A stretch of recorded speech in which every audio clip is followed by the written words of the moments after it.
Dans cette vidéo, j'ai le plaisir de vous présenter les nouveaux caches arrière textiles.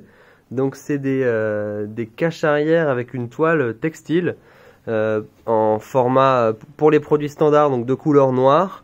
Et puis on pourra imaginer des impressions textiles personnalisées et sur mesure. Et donc c'est des toiles qui permettent de venir habiller l'arrière de nos grands écrans grand format LCD.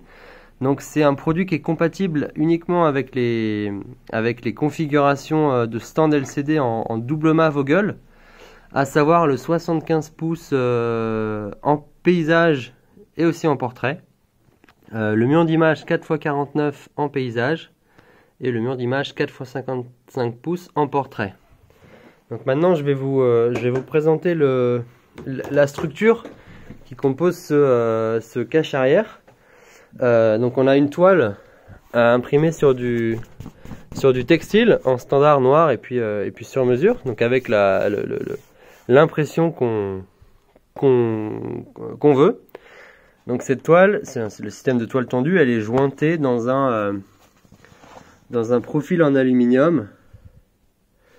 Donc c'est très facile à monter et à démonter. Donc on a une toile, une impression textile qui est jointée dans un cadre en aluminium.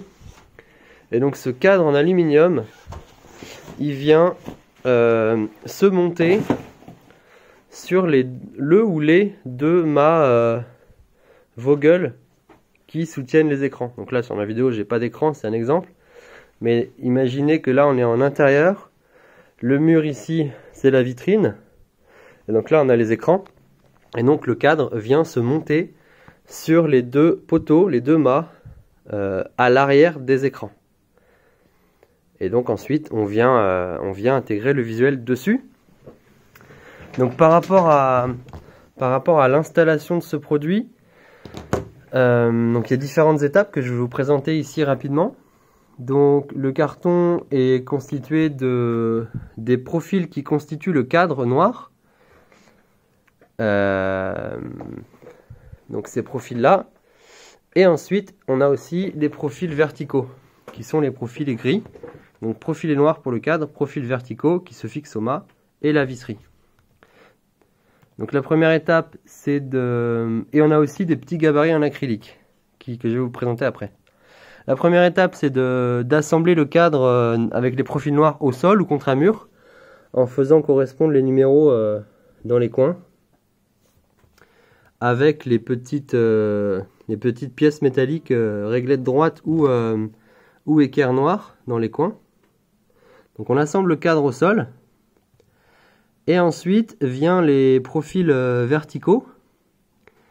Donc ceux-là qui se fixent contre les mâts avec un système de mâchoire. Et donc pour fixer ces profils verticaux, il faut prendre l'objectif c'est de centrer le cadre sur l'écran. Donc il faut mesurer la distance entre le centre du mât et les côtés de l'écran et reporter cette distance pour positionner les profils verticaux. Donc là on a le cadre qui est assemblé au sol avec deux profils verticaux positionnés exactement en position des mâts. Et dans certains cas, on a un troisième profil vertical qui doit se mettre au milieu pour rigidifier l'ensemble et évite que le cadre ne plie au milieu. Et donc ensuite, il faudra, une fois que le cadre est monté, ne pas oublier d'enlever les petites étiquettes avec les numéros pour ne pas qu'elles soient visibles une fois le produit complètement monté. Donc pour fixer le cadre sur les mâts Vogel, il faut utiliser les boulons à disposition, avec les petites languettes en acrylique pour pouvoir positionner les boulons avec le bon anthrax dans les gorges. Comme ceci. Donc les boulons qui sont en haut et en bas, donc il faut être deux et céder des languettes en acrylique. Voilà. Et ensuite on insère le cadre, et on le fait passer les montants verticaux dans les 4 boulons. Et une fois que c'est fait, on boulonne avec les papillons qui sont fournis. On s'assure bien que le cadre est monté de niveau et d'aplomb. Et ensuite, à la fin, une fois que le cadre est monté, on vient découper les petites languettes en acrylique qui dépassent des mâts avec une pince coupante. Et la dernière étape, c'est de dérouler le visuel qui est livré sous forme de rouleau et de le monter sur le cadre. Donc la technique, c'est d'insérer les 4 coins en premier et ensuite, avec son doigt, de faire les longueurs horizontales et verticales.